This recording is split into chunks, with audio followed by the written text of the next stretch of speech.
merci Kinshasa. Mbote place Bozali parce que Bishop Taki Kolekato Yamba qui secrétaire général adjoint, il y a parti cher, il y a gouverneur de la ville à Kinshasa et ça là qui saturation ma casse et félicitations parce que Bareto et Valé Kaka ba félicitations. Congo promo ya lelo Toyambi Wazoral abandaka koleka mesikoyo lokola lata kazaka abatama mais Congo promo benga ki lokola ya respectaka population na ye a respectaka pe ba journaliste alobaki non nakoya nazala kanga moko te na Congo promo tozalana de commissaire lwangi ndeko Mbote Mbote comme qui va être Mbote pe na Bolanda Congo promo ils sont des millions à travers le pays, à travers le monde Bolanda Congo promo parce que ça veut dire que notre tika na neutralité tika avec beaucoup d'objectivité ndenge musala les salama tous à la partie plus tête tout continuer comme ça et c'est ce que nous sommes entraînés ou ce qu'on se va pour que tout à la paix tous à la neutralité na biso comme to bandaki émission. Merci tous à la kaka na neutralité na biso ndenge to bandaki émission puis to kotambola bongo parce que biso toza pona ba valeur ya République démocratique du Congo mais toza na poche ya mutute pona ko servir mutu toza pona mboka na yebisa ki bino na annonce nanga ke Toyambi Wazoral menga na ko présenter te na PCK Kambote ye moka ko miyebise pa na bino boye baye Wazoral la ngwaza nani ndeko honorable Mbote mingi tata mise Mbote na bino boyamba Mbote euti epa na yemei somi école kumu ya Congo mwana mboka Jean-Pierre Bemba Gombo prophète politique maître d'école Uta Kisasa ngai molobeli wa bino Jean-Désiré Mbonzi Wambonzi nazali bongo secrétaire national ou atali formation pe mobilisation ya MLC lelo nazali bongo député provincial ya Kinshasa élu ya commune ya Limete Mbote na bino lisusu okenda wapi nga nazali nakenda wapi ndenge ozo mona na te ba téléspectateur bazo kamande ba moni ba lobi Congo promeke ko kondole wapi ba téléspectateur batindaka ngai balobaki yo kende nano na kati na assemblée okende kosakola kuna ngai na kei muna mitano kokoka bebe na kozonga ezanga likambo moko oyo bato bakebaka na yango te tango yo ozali moseka ya mwasi nano boti te nano bali te ozali na un type de comportement ezaleli na yo ezali tango yo komi mwasi ya libala okomi pe na ezali ya mwasi ya libala tango komi mama na bana okokoma pe na ezali mosusu kobakisa ezali mwa pasi mingi na mboka na biso to yebi kopesa bokeseni oyo wana te un homme d'état un homme politique un acteur politique un activiste un militant to yebi na kopesa bokeseni oyo wana te soki babengi yo député babengi yo honorable qualificatif on a honorable batomi bakebaka nango te babengi yo ministre babengi yo gouverneur ambassadeur babengi yo excellence tina ya excellence wana bato mingi bayebaka te lelo ngai nazali honorable ikoma moto ya lokumu ezali moto oyo bakuti ezo swana te ezali moto oyo aza isusu na biloba loba te kobinaka na babar te azali moto oyo bizaleli na ye esengeli ezala semba tala lelo soki balatisi nga pete ya député ya honorable esengeli bizaleli na ngai ezala oyo ezosambwisa bango te soki bakuti nga na te na bar naza kolangwa to bakuti nga naza koswana na plateau makofi bitumba koswana na bato bakosepela te naza so honorable te na sepelaka na tata moko alobaka safa obi non wana ezali ba déshonorable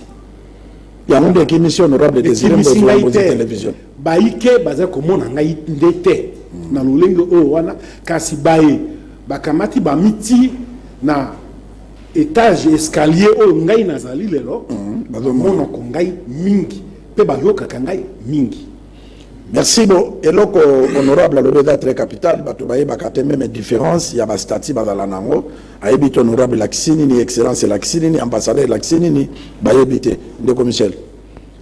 Merci Koumou, Toyambi, honorable député Désiré Mbozi Wambozi, Aza député provincial. Dans le cadre de l'émission Congo Promo Oyo, Batouébélé Babanaï Boye Bisabiso, que MLC, Ezolo Kanate, l'émission de Kagi Awa, Bolobi Jean-Pierre Bemba, grand leader, mais il y a Kakendawa, puis tout ça. Alors, to Bengi, Moutou Oyo, on a MLC Mingi. N'a pas tout éviter, il faut dire qu'avant Jean-Pierre Bemba, il y a Kinshasa, Moutou Salaka MLC, ça Désiré Mbozi Wambozi, parmi Batouana, à Salayi Horizon, Baimoto, tout ça, Bemba Zoko, à Kinshasa, a eu beaucoup de structure.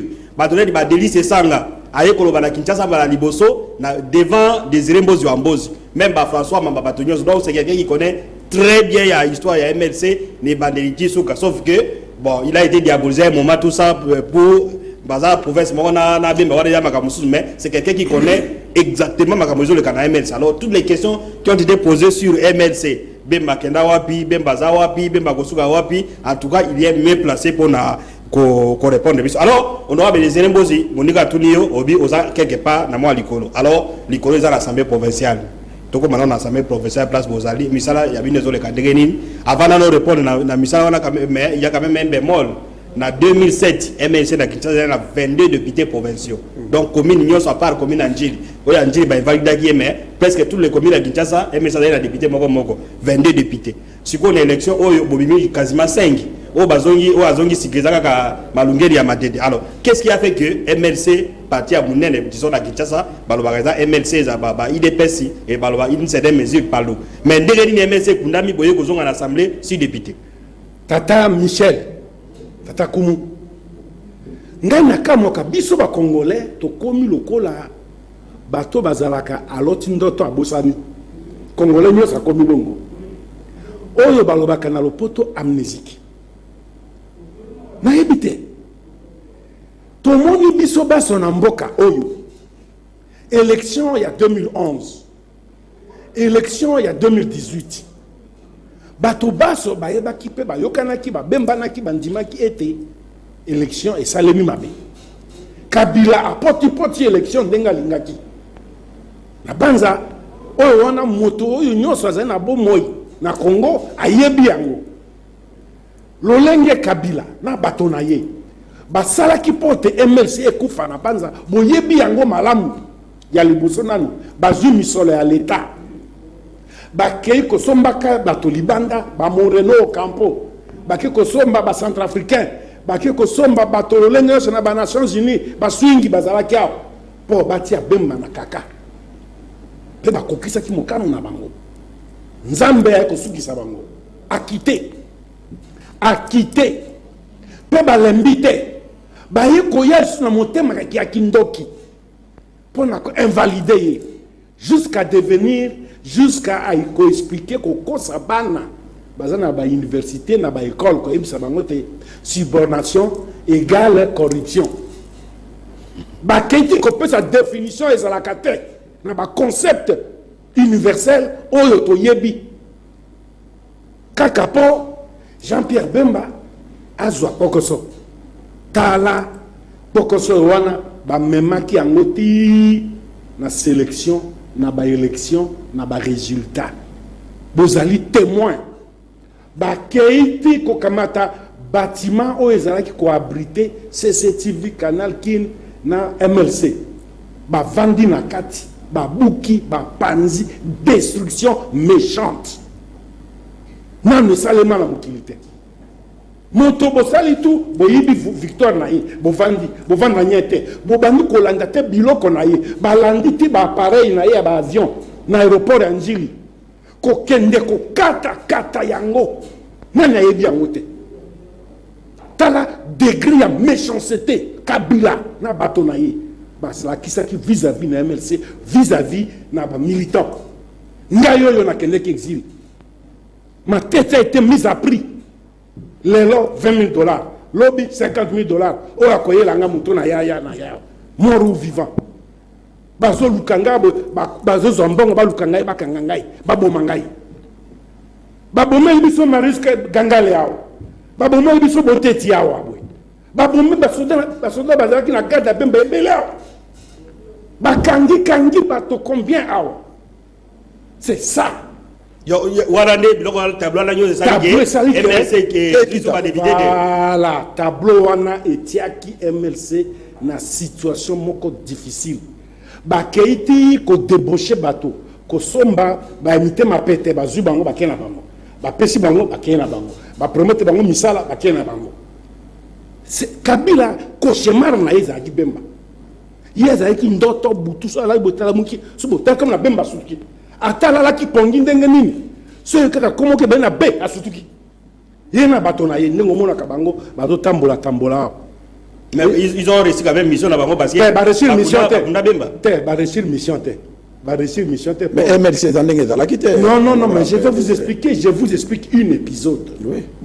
Likambo salemaki. Parce que dans Kovalo na choka mai na monoko question dans des commissions pour na kolobaki. Honorable tous en a 3 partis na mboko yo. Ils en a ba militants. Ils a MLC, IDPS, na palu. Ceux qui basent en événement, ba pesa ka mbongo te. C'est ça. Mais le MLC za le subongo te ndeko. Mais non, tata yo landaki il y a au moins 3-4 activités pour public et le cani. Oh, ya lobina avant-hier pour moniter. Public on est roi yagi. Je vous dis c'est une activité publique. C'est une activité publique. Au Kouanga na terre roi boda yagi pour MLCT aye pour Congo. Aye Congo mobimba. Ako kene Katanga, ako kene Bukavu. Aye Congo pour Congo. Kinshasa c'est la capitale, miroir ya RDC. Oh nyonso alinga ko kende akei ko yambaye o aboya ki abandi.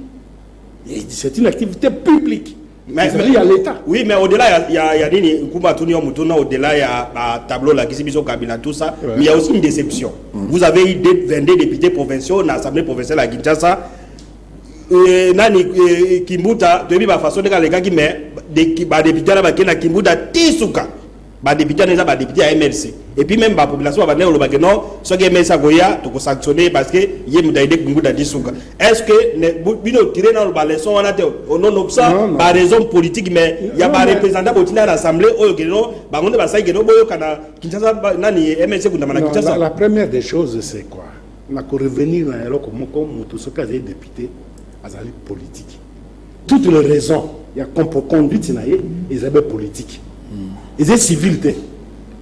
Au moment où 2 députés provinciaux, Babomi Boteti, Babomi Gangale, ce sont des députés qu'on a tués, abattus froidement. Na coup. Boteti, il y a Gitambo, Gangale et Bandal. Vous allez comprendre.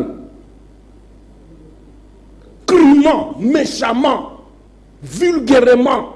Lâchement, Kabila na batonaye. Ils les ont tués. Procès en gauche jamais. Et Salema. Enquête en gauche et comment on a soukate. Est-ce que vous comprenez? Je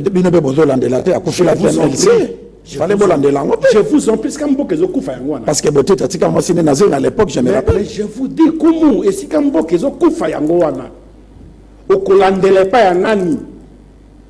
quelle justice y avait-il là? Hein?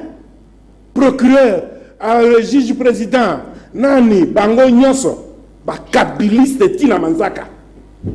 Soni pour un pays. Mais tu vois, mais il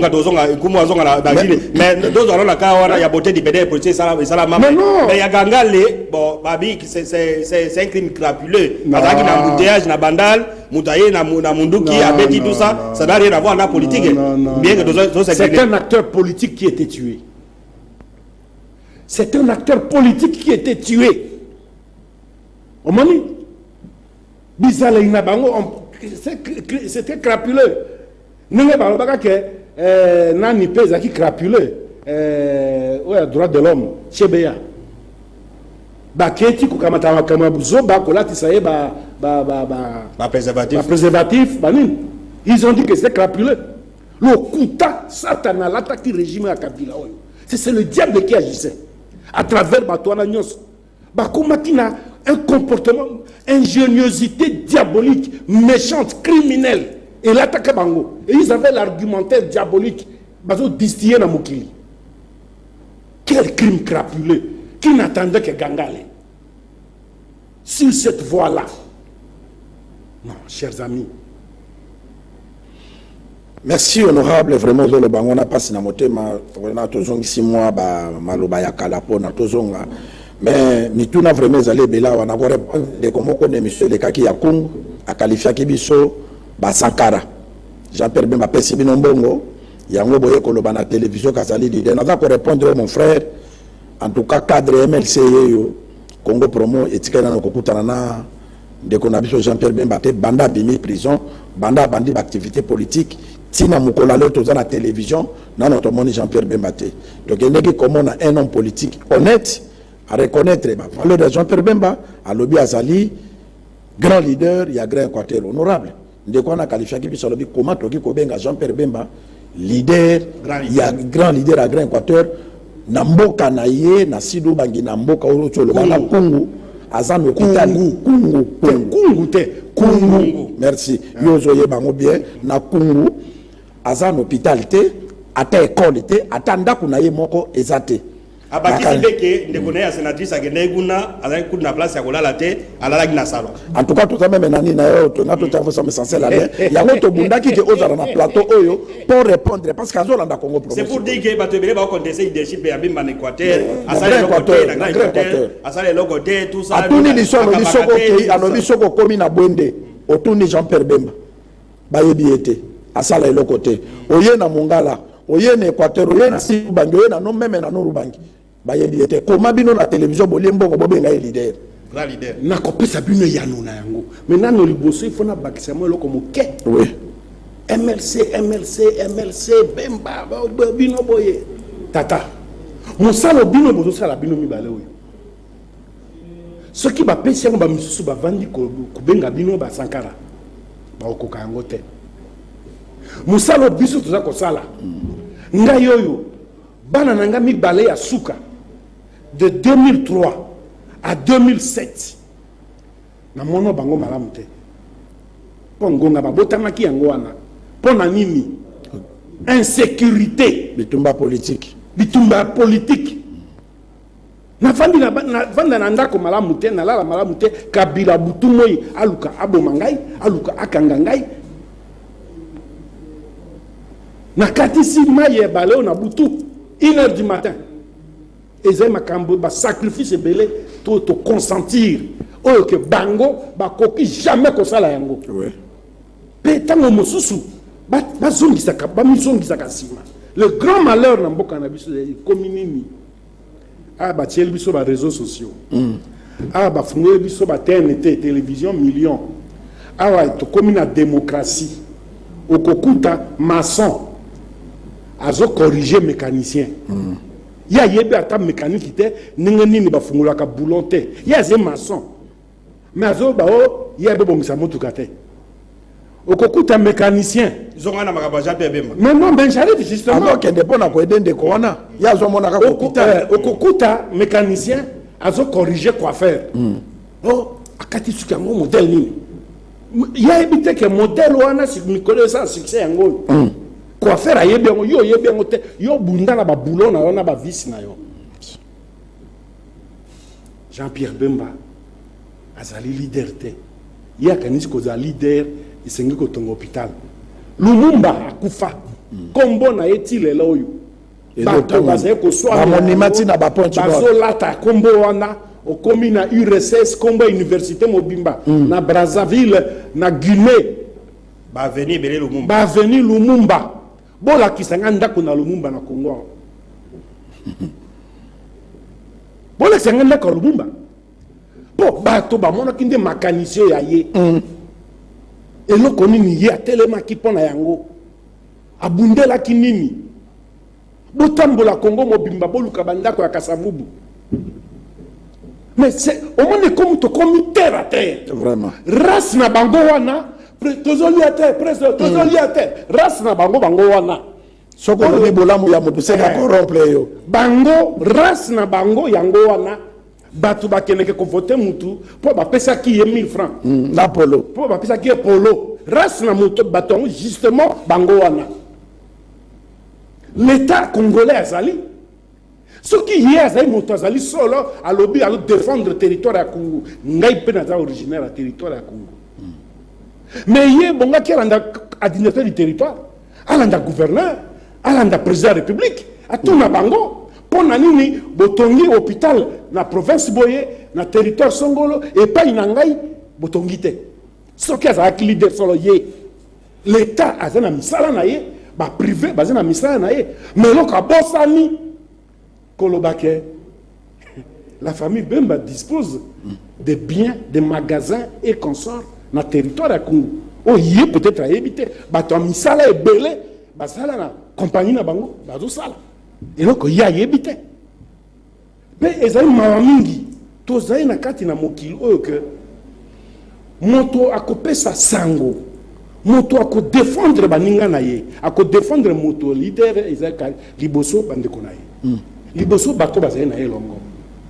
Tala na kopesa ye yano azara ezaleli ya nyoka libota na nyoka le serpent race de vipère ndeye molimo eza na ye po nyoka ayebaka mama na ye te ya kobundisa la valeur ayebi ndeko na ye te ayebe pa wuti te. On continue. Donc, ça, il a compris, bon, c'est-à-dire que Jésus a dit prophète chez lui. Donc, ben, ma maman est à la mounene, la Congo, mais la Congo. Ben, yo, na pas na ngai pe moi na Congo. Yo, valeur ya bemba, ya yebi amote. Yende, po, asa certainement d'une autre race. Asa race à vipère. Race de vipère, effectivement. Avant de tout, nous avons question, monsieur Willy Bakonga, Amiko Saki. Il y a que Jean-Pierre Bemba Dali, grand leader à Grand Équateur. Ce que nous avons bengi Willy Bakonga, moto atongi ba école pour bana ba yeko la base à mayele. Vraiment. Vous comprenez déjà race ya moto. Ozomo na race ya moto. Niveau ya moto. Niveau na ye. Congo ya lobby. Lo lenge ya moto. Ça c'est déjà un premier exemple. Le premier plutôt élément assez illustratif pour oyeba que moto ya la lo lenge ya moto nini. Avanda mbongo na ye akotonga hotel atongi bar atongi boîte de nuit batoba ya kobina kalobi te ngai nazo tongande biteyelo esika bana bakozwa mayele pona Congo ya lobi vraiment. Donc aza moto azali na boanya aza na bo moto hein, c'est un monsieur, il est réfléchi, mature. Salut mon frère Bakonga Willy, salut. Voilà, tout le monde a le commissaire n'a pas pris parole. Dans les minutes honorable question, moi pardon pour aux parole. Depuis le nom, si ma mémoire est bonne, Bossali 3 ans, Assemblée provinciale, il y avait la Kinshasa. Nini Bossali concrètement pour Nabakino, Bobukeli Bakino Wende, Bossali Bomé, l'autre d'autre que Yamba secrétaire général Nenawa, tant le gouverneur de la ministre. Secrétaire général, il y a parti à gouverneur. Le Yamba qui est à Sepeli, Ndenge Bakino, Bakende qui bateau d'ici stade, n'a sorti officiel à mais to Yambi yo, Eli, Yavi la Kinshasa. Nini Bossali Bakino, na 3 ans, Obino Bozakuna, l'Assemblée provinciale. Et Sengonanga est comme un moko. Congolais Kalazaka, Olanda Makambo et Mbokate. Mais alors, tout le monde cherche à comprendre. Du Kambo, surtout na Kinshasa. Babouka qui est grand marché pour Nani. Mais moi, je suis en droit. Bino Boza Panisango, Bozoa ma caméra, Bokene Chicago. Mais je vous en prie, il y a un sengi bino Bokenda. Les méchants, si ma bako la Kizalango. Oui, tu Bokende. Boko so Izalaki, solo, ne bandeli. Bato signaka contrat entre un Libanais et la ville de Kinshasa, à l'époque, il y a Kimbembe Mazunda, gouverneur.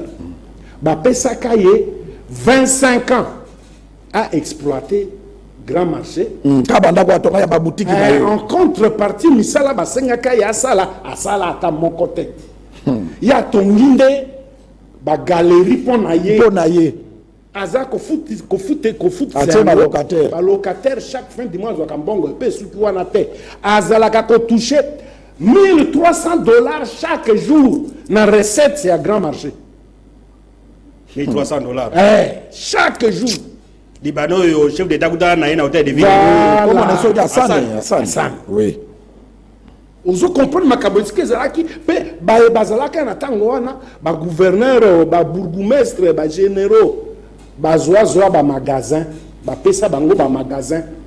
Donc étranger na mabé na bino a somi mabélé a commis a signé contrat mais non à respecter yango te tongela biso ba magasin pavillonnaire de pavillon à cause de la magasin et de la luxe. Dans compte à marché central, peut-être à recette.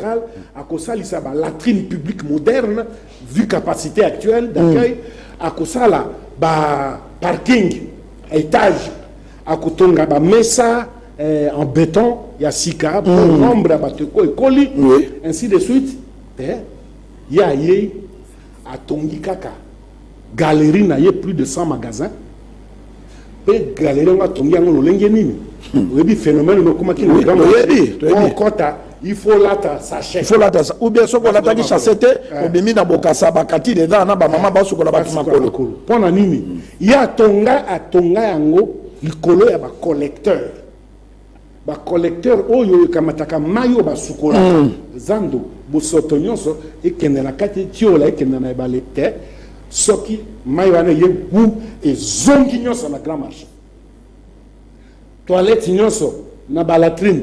Ce qui est comme ils ont mis pour y a fondation et kanga ba collecteur. Nazali Koloba, je suis prêt à taboyer 1000 journalistes achetés corrompus. Boyer ko attaquer ngai. Na ko confondre bien avec des preuves à l'appui. Pour na salaka mission wana.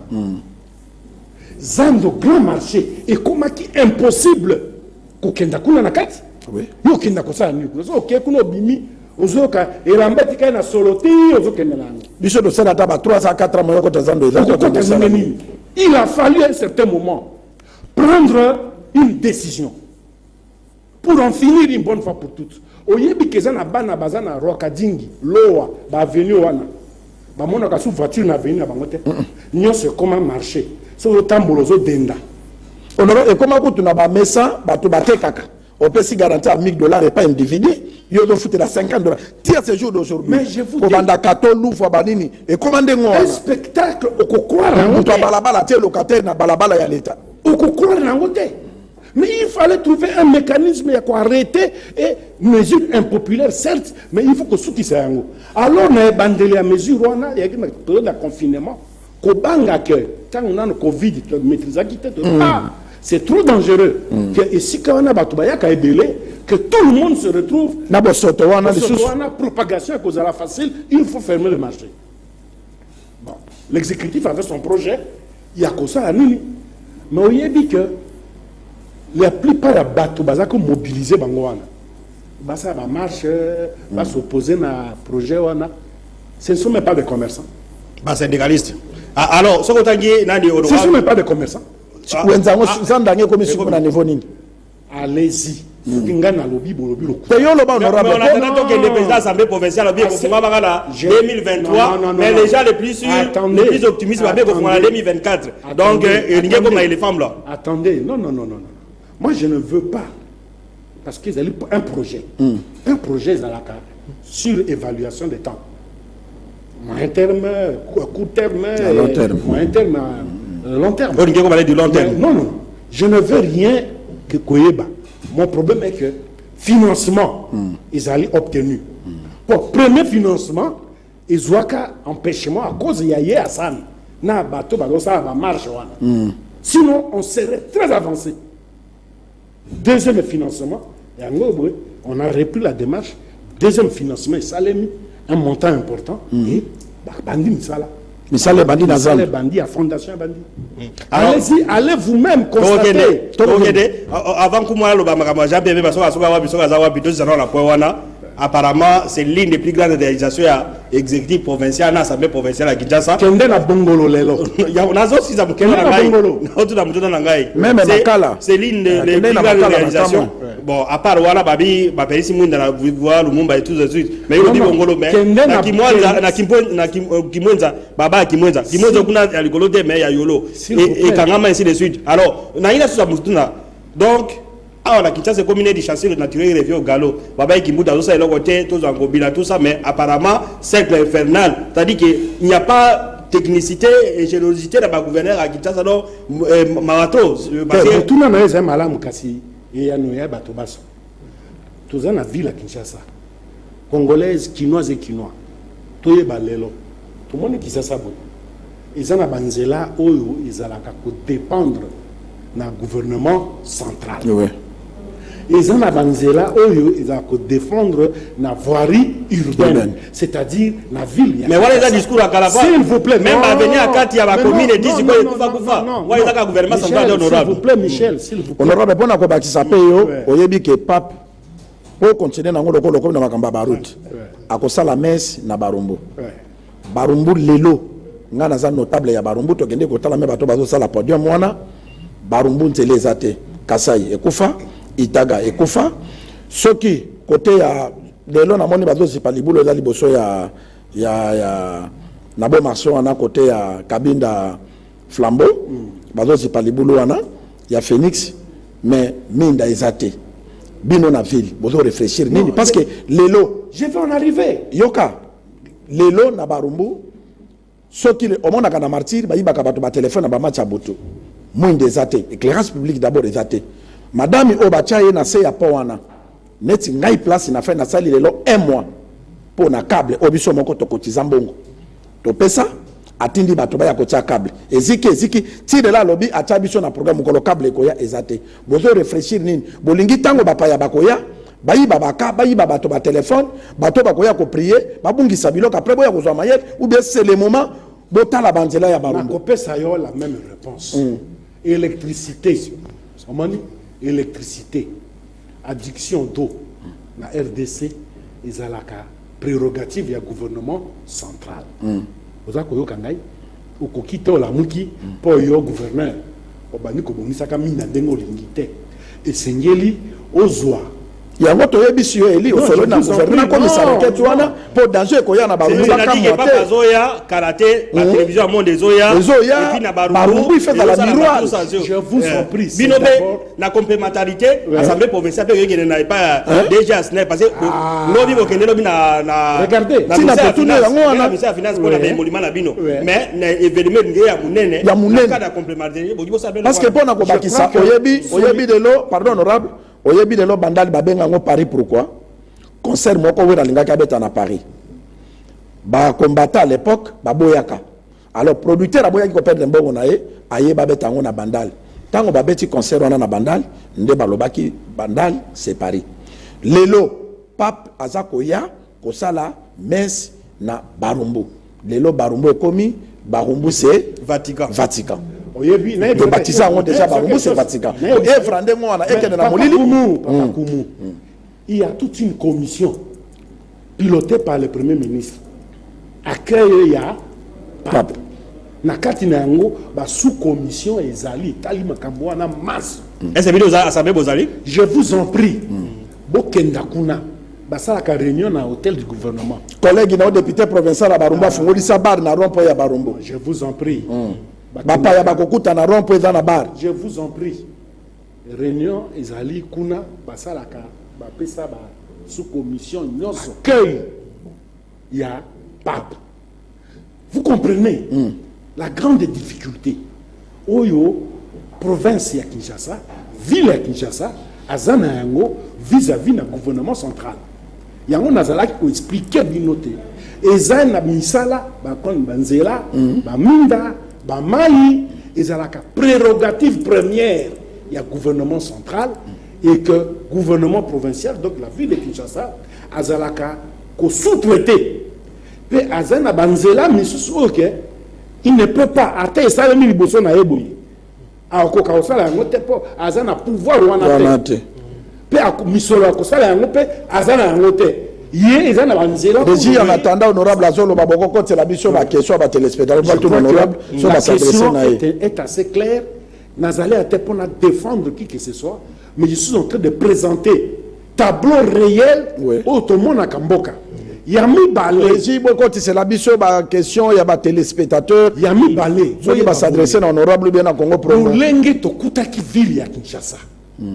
Oyo Kimbuta héritage to zaki na Kimbuta. Ezalaki somme. Merci président de Michel. Oyo to kutaki. Alors pour ça ya population nazali d'accord na population. Tolingi ikamboe bonga mbala moko. E bonga.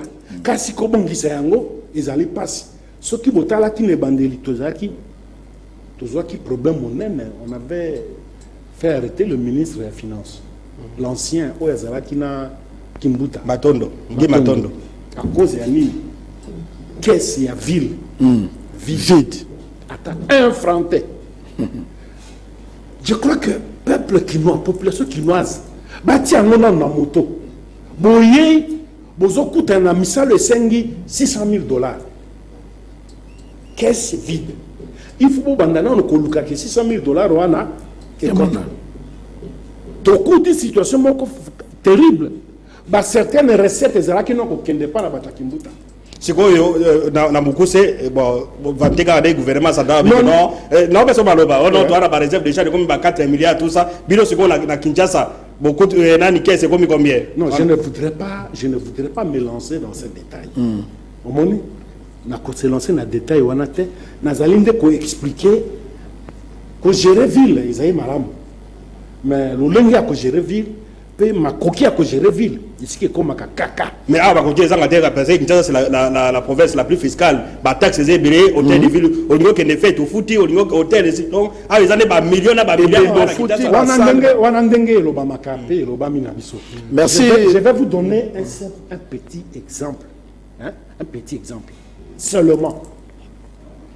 Au yébi que, tina moya lelo, DGRK na DGI, bazala kana chevauchement. Na ba taxe, na ba moussous.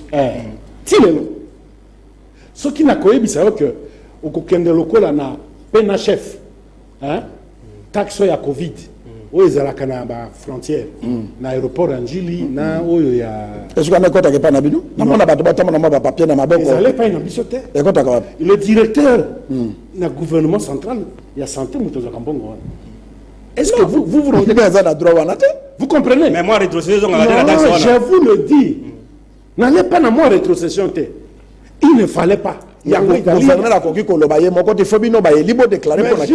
nous sommes en chevauchement, je vous en prie. Ça là, un exemple, Moussoussou. Nani bateau étranger. Pour qu'on appelle ça une carte de séjour et résident. Voilà DGM. Mais je vous dis non. La DGM, la ville à Kinshasa, au sein de la commission, il y a membre de la commission. Mais si on c'est le secrétariat général et le gouvernement central montagne qu'ils ont bon wana depuis Tokota. Et pourtant, domicile là-bas, j'ai vu la Kinshasa. Donc, pour dire que Batak c'est belé, ils ont échappé. Alors, on a une réaction à téléspectateurs. Mitou de Belé Ludovic à Marseille, Jean-Pierre Bemba est-il parti en retraite politique ou on l'a poussé d'aller précipitamment en retraite politique? Après tout, comment Jean-Pierre Bemba Kenda wa parce qu'il y a Kanate. Mais il y a un lobby de Ludovic Abigé, non? Est-ce que y a un Kenda retraite politique ou alors Batindika y a Kenda retraite politique? Non, il ne comprend peut-être pas. On a eu acteur politique égal. Alors comprendre, mais tout le monde n'a pas eu Kenda retraite politique. Ou bien Batindika retraite politique. Il revient sur son propos. Pour lui, il est en retraite. Mais est-ce que retraite en Batindika et tout Kenda? Il comprend, il sait ce qu'il a dit. Mais je vais lui répondre. Faire la politique n'est pas forcément qu'au Ganga, qu'au Finga, qu'au Swana. Jean-Pierre Bemba. Aujourd'hui, Jean-Pierre Bemba développe un charisme oyo et belé. Le parler pour réaliser. Pour mingi, bakutana na yango, baza rattraper na ba déclaration na bango intempestive. Bon, Moukoussi honorable, Batindika yete akendate, à changer de cadre. Il est plutôt actif et méthode de travail na échanger et aller autre. Bisomoko ya parti, bisomoko na parti. Bon comprendre yango. Yebi yango, tondima yango, pe etokozalaka na yango bongo jusqu'au moment voulu. Voilà, maintenant on a payé Paul Mbo à Massimandi, donc na Bandundu. À sa sortie de la prison, est-ce que les Blancs l'ont-ils interdit de faire la politique? Il y a ça la marche contre Nani Oyo Yaseni et Rosa Malonda. Oui, il y a ok. Jean-Pierre Bemba, elle, est un leader politique incontournable. Son retour en politique n'est qu'une question de quelques jours. Au Victor Loko, avec Misso Nambandaka. Mais oui, il a dit vrai. Parce que, au moment où on gagne, c'est à Kakoliate. On a la paix. ngonga ya kopema ozotala mpe ezalaka ata balobi lion kosi azalaka chasseur na zamba okokuta lion ere moko avandi boye azopema nyama azoleka liboso asali eloko te.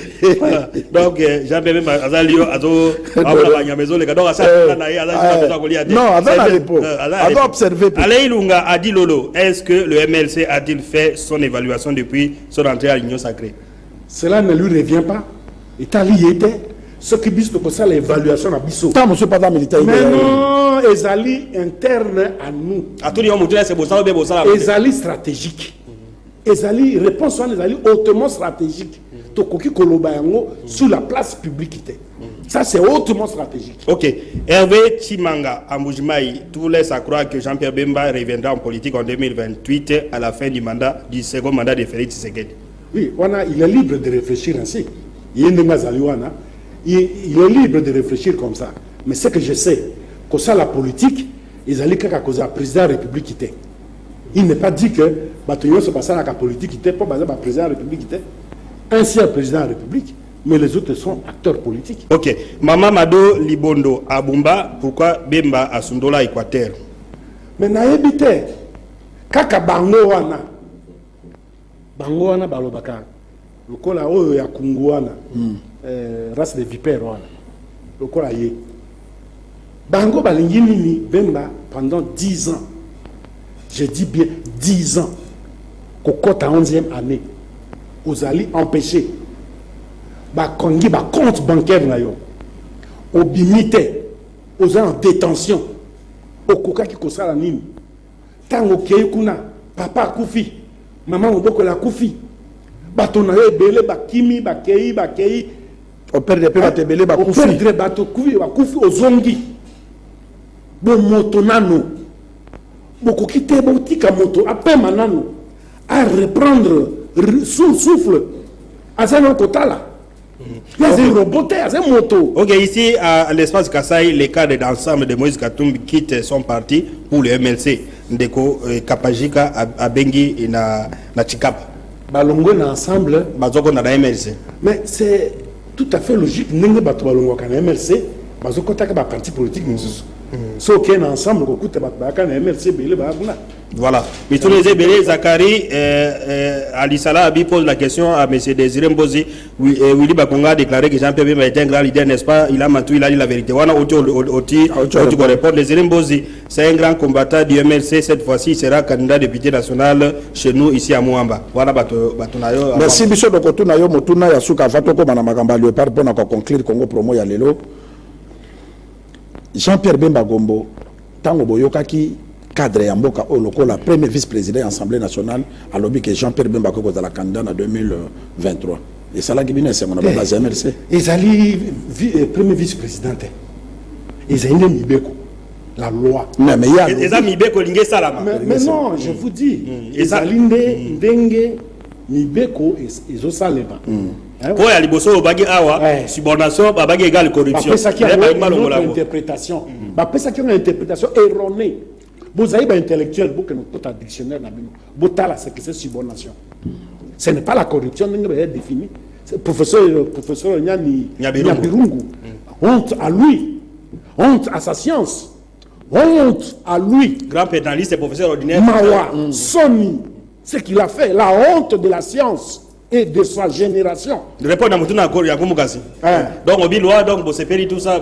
Qu'on s'appelle la bisouto, c'est la quitté. Bisouto, mon acte. C'est Jean-Pierre Bemba candidat. Yokana nongai. Bisouto, yebaki ke kozala bongo. Pour bato basala ki potopoto e kabila na bato na ye. To yebaki ke lokola bango bakei bato ya solo bato bazana bo moto. Bato zongi samboka. Exactement que tu connais pas non to yibaki ke kozala bongo alors conséquence c'est aux andénines donc yo bige non apem azade dilio nya bezo le kazoli ate azalo la pongiti ou alors aux andénines de quoi abengi na mujima ya bige non ti à partir de 2028 peut-être biloko aliaki kitinde ayeko positionner oyebi MLC azaka est parti moko très organisé ngai ndena za yao je ne sais pas vous dire Qu'est-ce que Bemba doit faire? Mais non seulement en tant que cadre, mais en tant que militant. Pour ça, un grand président du parti politique, il faut quand même dans la belle élection, on a souci à Moudouignon. Mais oui, souci à Batoba et Bayebi, on a zébia politique.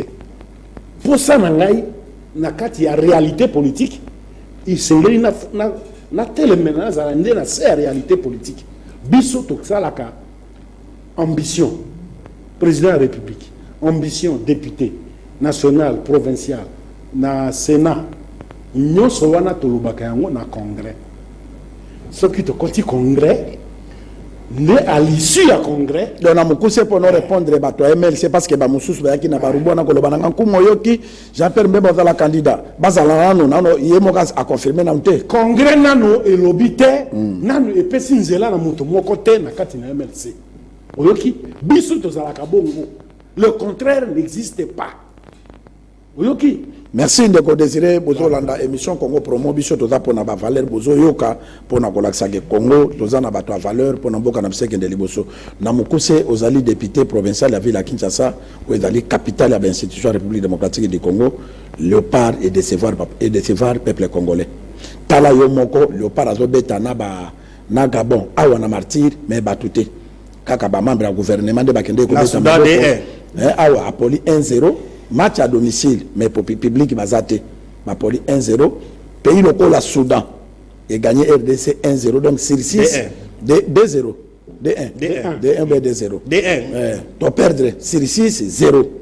Au Kolobani n'étant que cadre à Congo. On a les résultats, il y a tribalisme. C'est-à-dire ah, il y a ça Mongala. Ok. Ibenge Mongala. Ah. Ibenge Ezalaki Ngonganaye. Merci. C'était son temps. C'est le meilleur coach. Mais non, je ne dis pas que c'est le meilleur. Nalobindete, Ezalaki Tangonaye, Ngonganaye, Nzambe Atiaki Katinaye, étoile ya conduire l'équipe nationale na ma période oyo. Bokanisa malamu. Tango politique à Kabila nyokoli ba Congolais, totikala kina koseka moko ibenge koche. Baye kobota ba tribaliste na monde ya football. Baye kobota likambo non. Ba joueur bazakuna mingi kaka ba mongo bangala ba équatorien ba tondi ibenga tondi si ba équatorien. Mais oui. Est-ce que bisto on a besoin ya ba équatorien tout on a besoin ba victoire. Mais avec ibenga to moni ba victoire. To moni esengo ya kobeta bale. À une époque, il y a Léopard. Oh yo Vidinik azalaka komema yango tito kena coupe du monde okokuta défense mobimba baloba na baloba bango nyoto bakatangé kakoko kala kakoko attaquant okuta kuna babwanga kombo banani kazadi kalambai batu nyoso bakatangé okei na moi médiane pe moko brinchi chinabu et les autres le Congolais n'avait pas la province. Et au na Équateur, joueur comme on a Kalala. Un garçon, Ndandi comme sinon na Kalala. Baki Dumu, parce que le sentiment Ezalaki, le savoir-faire. Ezalaki a tribalisme était. Molimo ya tribalisme et outi wapi et yé combiné et continue kati ya fekofa mawa. Yango bon ma équipe na biso soko tali fait kofa tu as raison bato ba aussi à part mongala za moko kaka comme tu na biso maître deuxième vice-président nyoso et dans kaka bakatangé tino olympique kaka bango na bango on ne voyait pas que tribu ya nani to zala kiabe ba garçon lokola ba nozi mwamba roi soleil pour azako ça musala na malam mais oh yeko koma na kabila awa tribalisme yeko kota na kati na sport na football oko croire c'est un entraîneur qui a tué le football qui tue le léopard tribalisme mais honorable les Lopé Kabila tate mutasigna qui contrana papa oya kenda retraite mundelo yo ezali gouvernement actuel bino non compter ça même avant bango ba ya donc nani les choses non salami couper sikoy sengi ndabandaka ko sala interim tango sengi tango a remplacer ibenge zalaki sengi e kolongwa nde batie mundelo yo mais na kata contrat la bango ba biboyi So il n'y avait pas évaluation. Le contrat yango ezalaki na clause te. Ibenge tanga signé Zela Michel. Tanga Ibenga signé na Berkane. Ba yebisi ye. Club hein. Balobi ndengo ye awa. Soki omemi biso na finale. Balobi te kazo coupe. Mais biso ka na finale. To continuer na yo. Soki omemi biso na finale te, to résilier. Mais na RDC, un entraîneur a pesi biso Sony. A humilié le pays. Mais pas conduire les soucis. Papa Kumu. Na kozongela likamuna lobaki awa. Na ba contrat wana. Na nyonso ya kopona moto. Ko sélectionneur ni na ya. Evangélie tribalisme. À part tribalisme, moyibi. Bongo. Na kati ba commission. Entraîneur oyo akoyoka na bango malamu ke ba kozambalo. Donc, c'est ça le grand malheur. Oui. Ce qui te mis ici, le tribalisme était. Ce qui te mis ici, la corruption était à 10%. Qu'est-ce que ça nous fait? Les lots, tous les joueurs, ceux qui sont basés à Congo central.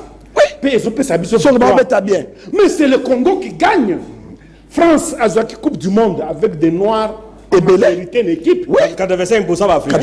Mais alors, moi je ne sais pas. Est-ce qu'il y a Coupe en Afrique? C'est vrai, la France. Il y a qui a attaqué Ibenge, qui est disqualifié. Merci, honorable, vraiment pour nous savoir. Nayo eda, ozo lobele la mboka, ozo vraiment on mérité kozala eli parce que ba Congolais lobi batali TV, d'abord babima qui peut belete, batali na banda ko na bango place ba courir ala ito mona ke et ça passe vraiment ba bon ça football ba pèse sa valeur. Dieu merci mboka ne mutabande ko beta bien ko finga eleki tala mboka na lembi lelo na nazo même équipe leader azate tala donc biso to kolobate musa na biso na télévision ezaka kapona ko belela pona bino ba décider bobo ngisa pona intérêt ya mboka na kozonga kuna soki Patrick Azanzela moko na ngai mona yanko mu kifeti ya misato abakisi mo mbula moko wazo sala médecine na inikin lelo ba congolais ba kozwa médecin sika David Elimo mo mbula moko bakisami to landa comme ça to zonga.